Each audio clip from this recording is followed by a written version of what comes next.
So Trish was kind enough to send me a link to this article on CNN, and I've read it and watched the video, and it's quite a story. And North Carolina has an alienation of affections law, which provides for 3 times the amount of compensatory damages as punitive damages. So this man had worked with his wife. She became interested in another man who clearly was wooing her, or chasing her, if you will. Sounds like a lot of creepy stories where the husband and wife would go on vacation, and I'll call him the boyfriend. Paramour is the kind of legal term. I'm going to call him the boyfriend. The boyfriend would go and get a place nearby so they could see each other. A lot of sneaking around activity. And the jury came back with an award of whatever it was, and then you get times 3 for punitive damages if they think they apply.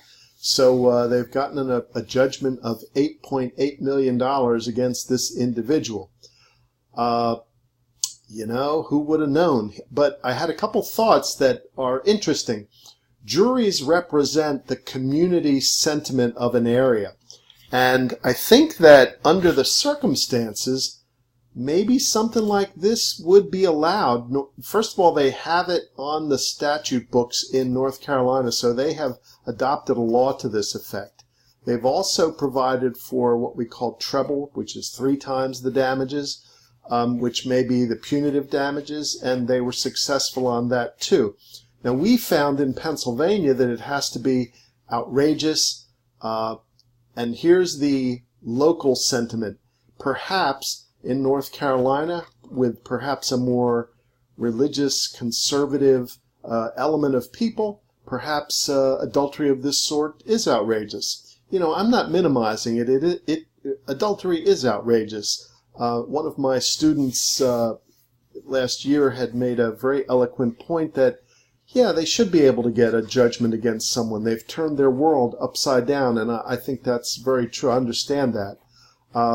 In any event, this case goes on, and I'm not so sure that this won't be upheld in future courts. We'll have to see, but it's a very interesting decision, and I think you'll get a kick out of it.